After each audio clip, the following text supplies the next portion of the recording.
Hello and welcome back to the channel. In this video we will be looking at the first inquiry question of the globalization topic for Edexcel Geography. Let's begin. The foundations of globalization can be traced back to ancient trade routes such as the Silk Road, which connected China with Europe, facilitating the exchange of luxury goods, technologies, and cultural practices. Maritime trade in the Indian Ocean and Mediterranean regions during the classical period similarly contributed to growing global interconnectivity.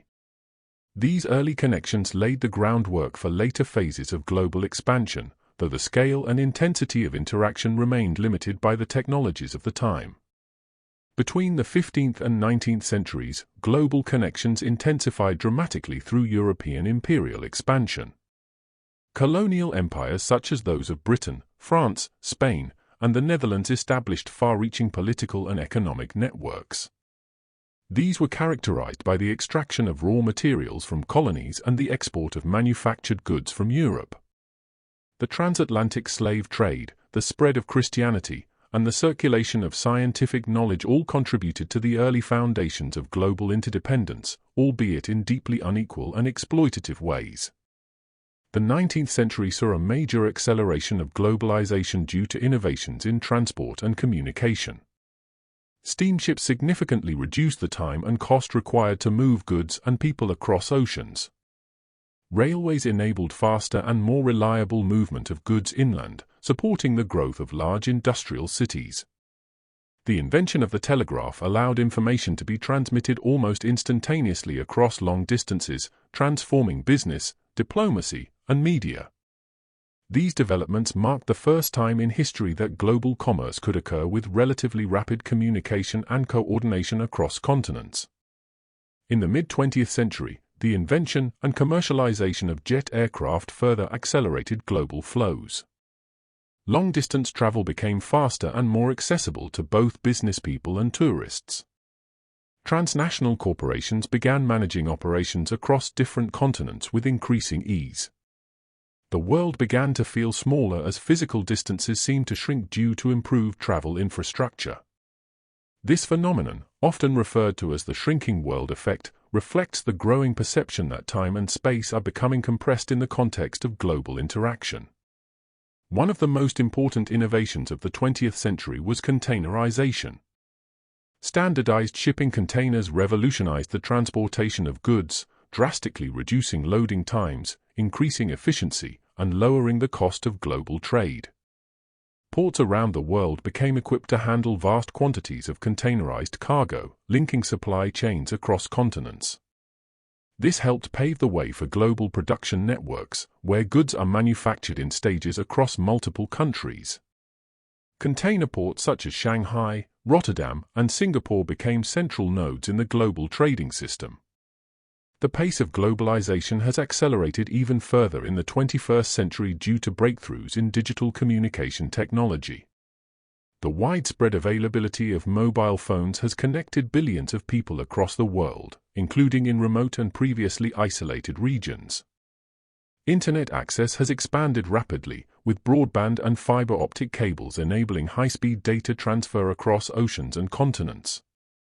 The growth of social media platforms such as Facebook, Instagram, TikTok, and Twitter has transformed how individuals communicate, consume information, and engage with global cultures. Online platforms such as Amazon, Alibaba, and eBay allow consumers to purchase goods from international markets with ease.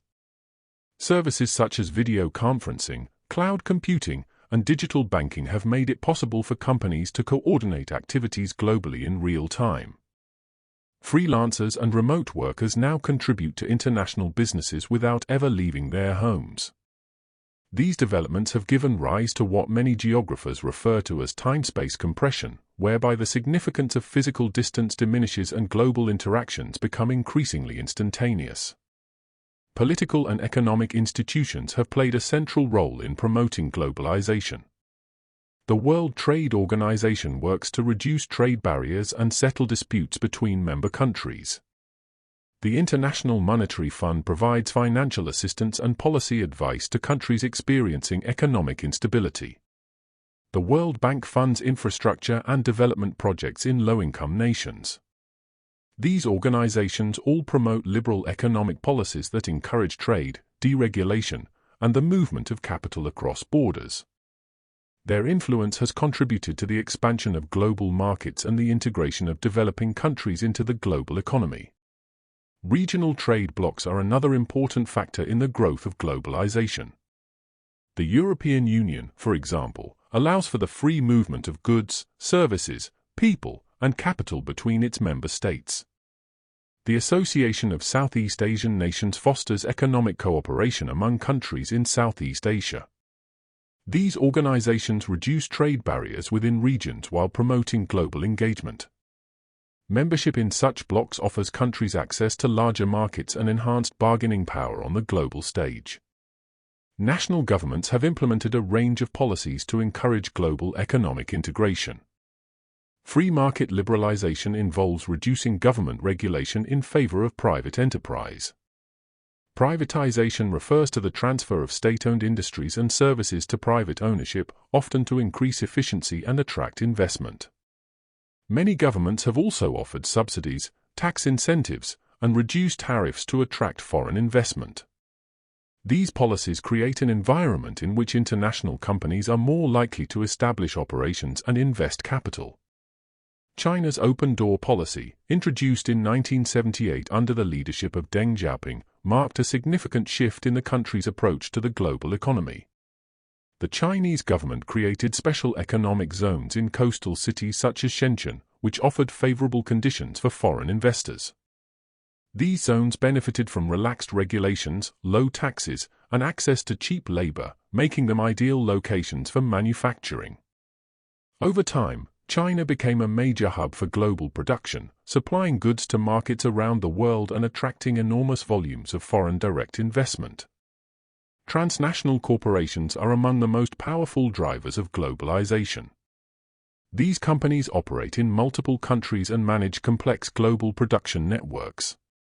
For example, the design of a smartphone may take place in California, its components may be manufactured in South Korea and Taiwan, and the final assembly may occur in China.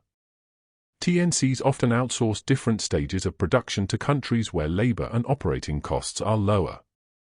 This approach allows them to maximize profit and efficiency while integrating various regions into the global economy. To succeed in diverse markets, many transnational corporations engage in glocalization, a strategy that involves adapting global products to suit local tastes and preferences. McDonald's, for instance, offers menu variations in different countries that reflect cultural and dietary norms. This strategy helps global brands maintain relevance and build consumer loyalty in varied markets while reinforcing their global presence. The extent to which countries are affected by globalization varies considerably and can be assessed using composite indices. The Kieni Global Cities Index ranks major urban areas based on criteria such as business activity, human capital, and cultural exchange. The KOF Globalization Index uses data on economic flows, political engagement, and social interactions to evaluate how integrated countries are into the global system. These tools provide valuable insights into the geography of globalization, highlighting which regions are most deeply embedded in global networks. Not all countries and communities benefit equally from globalization. Some remain largely disconnected due to political isolation, conflict, or underdeveloped infrastructure. North Korea, for instance, has deliberately limited its engagement with the outside world and maintains tight control over foreign influence.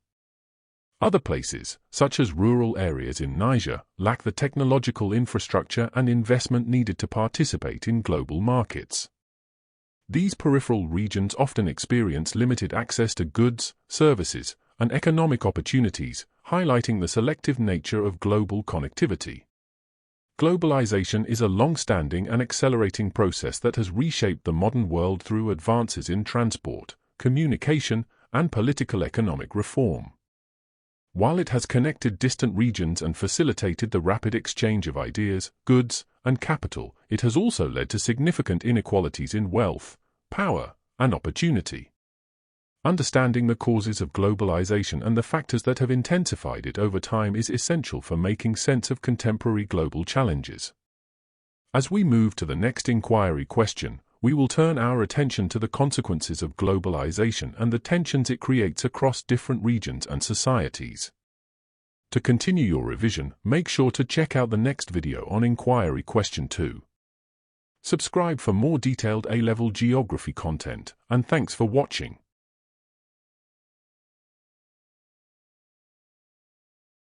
Hello and welcome back to the channel.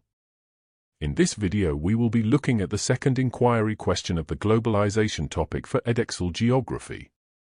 Let's begin. The global economic center of gravity has been steadily moving eastwards, particularly towards Asia, as a result of the global shift in manufacturing and the outsourcing of services. This transformation has had profound effects on emerging economies such as China and India. In China, for example, the relocation of manufacturing industries from Western nations has been accompanied by substantial investment in infrastructure, including transport networks, ports and telecommunications. Waged work has expanded significantly in cities like Shenzhen, drawing in millions of rural migrants seeking employment in the urban manufacturing sector.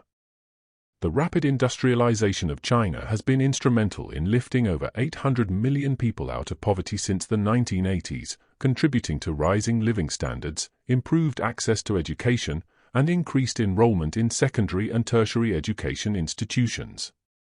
Similarly, in India, the outsourcing of services, particularly in IT and customer support, has transformed cities such as Bangalore and Hyderabad into global hubs for technology and innovation. Despite these benefits, the global shift has not been without significant drawbacks. In both India and China, economic growth has been accompanied by growing inequalities. The gap between rural and urban populations has widened, and urban poverty persists in the form of slums and informal settlements. The pace of urbanization has often outstripped the capacity of city governments to provide adequate housing, sanitation, and healthcare.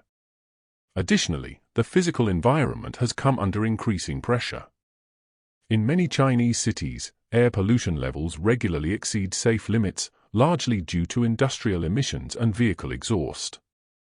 Water resources have also been strained, with rivers contaminated by industrial effluent and heavy metals.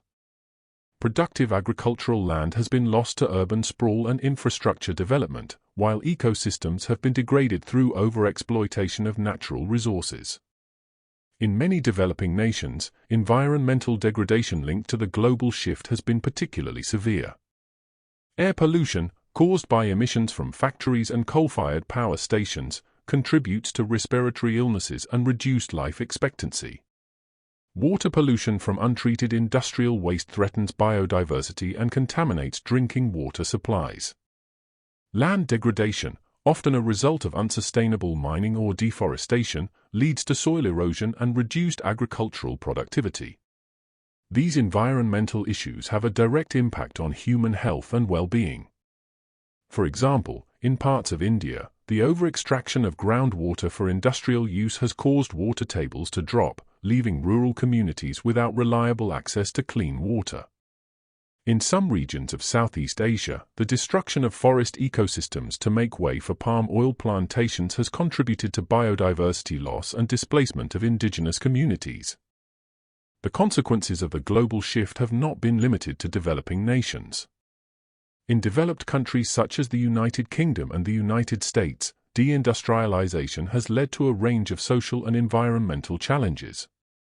Regions such as the northeast of England and the American Rust Belt have experienced significant job losses following the closure of manufacturing plants.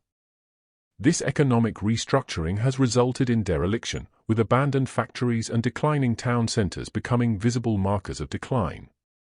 Contamination of former industrial land has created brownfield sites that are costly and complex to redevelop. High unemployment rates in these areas have been associated with rising crime, increased substance misuse, and deteriorating mental health. Depopulation has also occurred as young people migrate in search of better opportunities, further weakening local economies and community cohesion. Rural to urban migration is a major driver of megacity growth in many developing countries.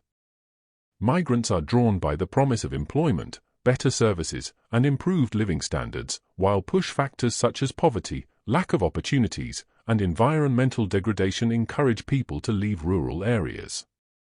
Cities like Mumbai in India and Karachi in Pakistan have experienced explosive population growth over recent decades, resulting in the expansion of informal settlements and slums. In Mumbai, over half of the city's population lives in slums, such as Dharavi, where residents face overcrowding, limited access to clean water and sanitation, and exposure to pollution and disease. Rapid urbanization places immense pressure on infrastructure and local resources, creating serious environmental challenges including increased waste generation, water shortages, and rising air pollution. International migration has intensified in recent decades, particularly into global hub cities such as London, Singapore, Dubai, and New York. These cities attract a range of migrants, from highly skilled professionals to low-wage workers. High-income economies like the United Kingdom rely on skilled migrants to fill labor shortages in sectors such as healthcare, finance, and technology. London, for example, is home to a highly diverse population, with over 300 languages spoken and strong economic links to migrant-sending countries. Low-wage economic migration has also grown, especially in countries such as the United Arab Emirates and Saudi Arabia, where large numbers of workers from South Asia are employed in construction and domestic labor. These patterns of movement have deepened global interdependence, with remittances forming a crucial source of income for many sending countries. Migration produces a mix of social, economic, political, and environmental impacts for both source and host regions. Source countries often benefit from remittances, which support families and contribute to national economies. Migration can also ease unemployment pressures and create opportunities for skill development. However, there are also costs, including the loss of young, educated workers and potential brain drain. For host countries, migrants can fill labor shortages and enhance cultural diversity, but may also place pressure on public services such as healthcare, education, and housing. In some cases, there is political resistance to migration, driven by concerns over national identity and resource competition. Environmental consequences also arise from increased urban development and infrastructure expansion in destination areas, contributing to urban sprawl, habitat destruction, and increased greenhouse gas emissions. Globalization has facilitated widespread cultural diffusion through the actions of transnational corporations, global media networks, international tourism, and migration. Western consumer culture has become increasingly dominant, influencing lifestyles, consumption patterns, and values across the globe. Fast food chains such as McDonald's and KFC are now common in cities throughout Asia, Africa, and Latin America.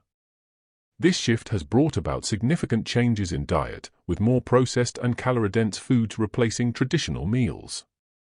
The media has also played a central role in promoting Western ideals related to beauty, success, and consumerism. However, the spread of global culture is not solely negative. It has also raised awareness of social issues and promoted the inclusion of marginalized groups. The growth of the Paralympic movement, for example, has increased visibility and recognition for people with disabilities, helping to change societal attitudes and reduce stigma. While cultural diffusion can increase awareness and inclusivity, it can also result in cultural erosion. As Western cultural norms spread, traditional customs, languages, music, clothing, and social practices may be lost or diminished. In Papua New Guinea, for instance, the influx of Western products and values has contributed to the decline of indigenous ways of life. Cultural erosion often leads to a loss of identity and a weakening of social bonds within communities. Furthermore, it can have profound impacts on the physical environment. When traditional environmental knowledge and practices are abandoned, ecosystems may be devalued or exploited unsustainably. For example, traditional agricultural methods that maintain soil fertility and biodiversity may be replaced by commercial monocultures reliant on chemical inputs and deforestation. Opposition to globalization has grown in response to its perceived cultural, economic, and environmental costs. Anti-globalization movements argue that globalization disproportionately benefits wealthy countries and corporations, while exacerbating inequality and undermining local cultures. Some national governments have taken steps to protect cultural heritage and promote local industries in response to these concerns. Environmental movements have also criticized globalization for promoting unsustainable consumption and damaging ecosystems. Campaigns against palm oil production, for instance, highlight the deforestation and loss of biodiversity associated with global supply chains. In some cases, local communities have mobilized to resist large-scale development projects linked to global economic forces, advocating for more inclusive and sustainable approaches to development. To continue your revision, make sure to check out the next video on Inquiry Question 3. Subscribe for more detailed A-level geography content, and thanks for watching. Hello and welcome back to the channel. In this video we will be looking at the third inquiry question of the globalization topic for Edexcel Geography. Let's begin. The rapid acceleration of globalization has brought substantial increases in development for many countries, but this progress has been uneven. To understand the consequences of globalization for development, geographers use a range of indicators. These include gross domestic product per capita, the Human Development Index, gender inequality measures, and indices such as the Gini coefficient, which assesses the distribution of income within a population. These tools reveal that globalization has created stark disparities both between and within countries. For example, some emerging economies such as China, Vietnam, and Malaysia have experienced dramatic economic growth and poverty reduction due to increased integration into global markets. However, in sub-Saharan Africa, many countries remain largely disconnected from the global economy, experiencing limited benefits from trade, investment, and technology transfer. Even in countries that have grown rapidly, wealth has not always been evenly shared. In China, the coastal provinces such as Guangdong and Xinjiang have become significantly wealthier than inland areas, where industrial investment has been more limited. This growing internal inequality reflects the spatially selective nature of globalization. There are clear winners and losers in the globalized system. The winners include transnational corporations, skilled professionals in global hubs, and consumers who benefit from greater choice and lower prices. Countries with strong infrastructure, investment climates, and labor forces have also gained significantly. In contrast, the losers include workers in deindustrialized regions of high-income countries, exploited laborers in developing nations, and many marginalized communities that lack access to education or capital. Even within cities, globalization has deepened divisions. In London, for example, financial services have flourished, attracting a wealthy global elite. Yet working-class communities in the same city have faced rising living costs, housing pressures, and job insecurity, particularly in the face of gentrification and automation. In the United States, regions such as the Rust Belt have suffered prolonged decline due to factory closures and outsourcing. This has contributed to social discontent and political polarization, revealing how economic globalization can fracture national cohesion. The inequality produced by globalization has given rise to social and political tensions. Uneven development can fuel resentment between regions, ethnic groups, and socio-economic classes. In Europe and North America, economic marginalization has contributed to the rise of populist political movements that reject globalist policies and promote nationalism and protectionism.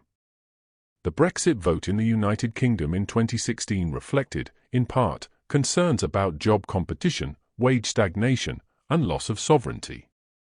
In the Global South, marginalized communities often express their grievances through protest and activism. In Latin America, for example, opposition to free trade agreements and privatization has emerged from rural groups who perceive these policies as favoring elites and foreign corporations at their expense.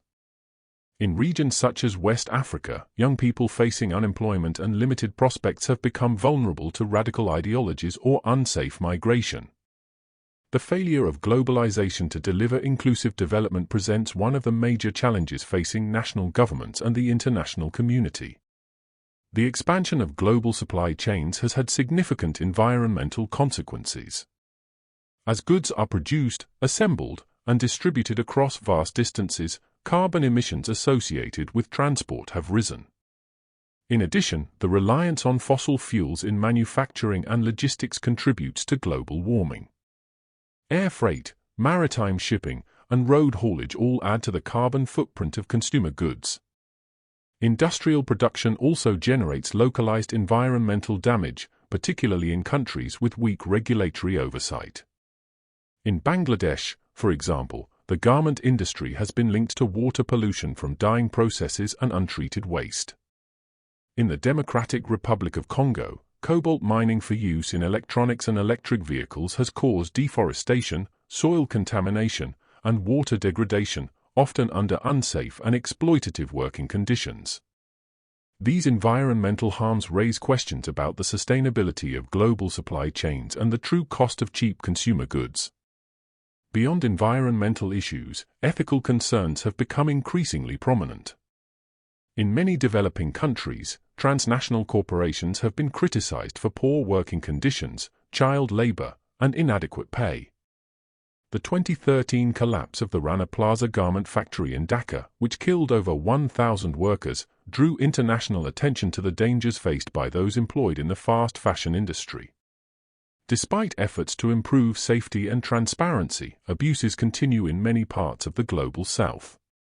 Consumers, especially in high-income countries, are increasingly aware of these issues. Campaigns such as fair trade and initiatives like the Ethical Trading Initiative have sought to improve conditions by encouraging businesses to adopt more responsible sourcing practices. However, enforcement remains uneven, and voluntary codes of conduct are often not legally binding. While some companies now publish detailed sustainability reports and commit to net zero targets, critics argue that greenwashing, where firms exaggerate their environmental efforts, remains widespread. Rising awareness of environmental and ethical issues has begun to influence consumer behavior. Surveys show that many consumers are willing to pay more for sustainable products, although this varies significantly by income and geography. Younger generations, in particular, are more likely to support brands that align with their values. This has led to the growth of the circular economy, in which goods are reused, recycled, or repurposed rather than discarded. The popularity of second-hand clothing platforms, reusable products, and carbon offsetting schemes reflects a growing demand for sustainability. Nonetheless, global consumption patterns remain resource-intensive. Fast fashion, single-use plastics, and electronic waste continue to drive environmental degradation.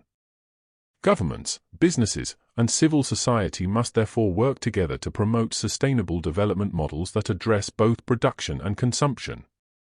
Legal regulation, such as bans on environmentally harmful materials, combined with public education campaigns and incentives for green innovation, are essential to transforming the global economy.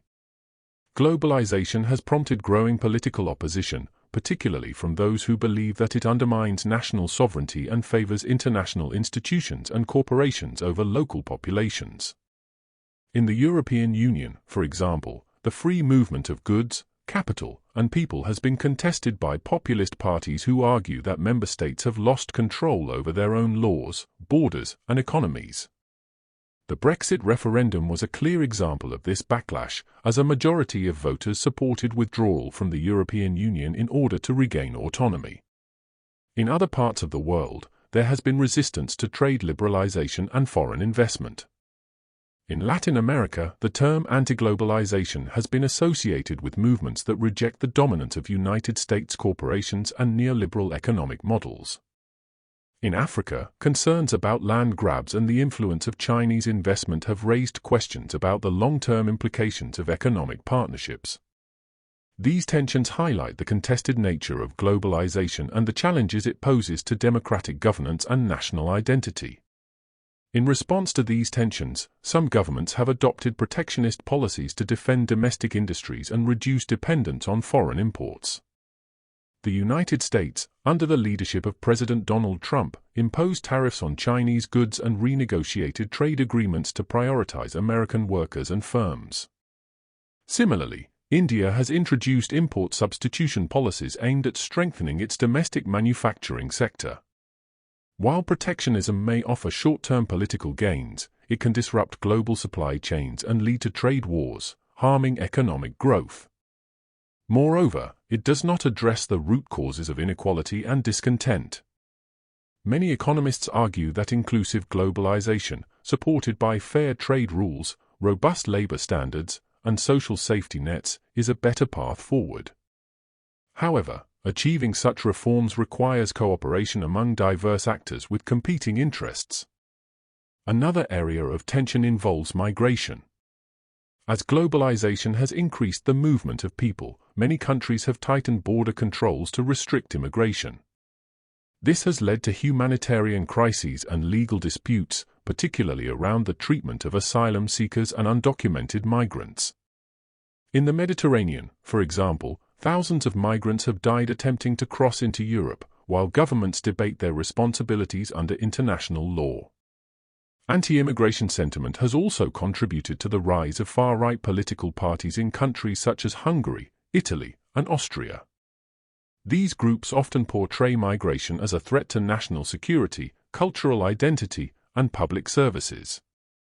At the same time, demographic changes and labor shortages mean that many economies still rely heavily on migrant workers. Balancing security concerns with human rights and economic needs is one of the most complex policy challenges of the global era.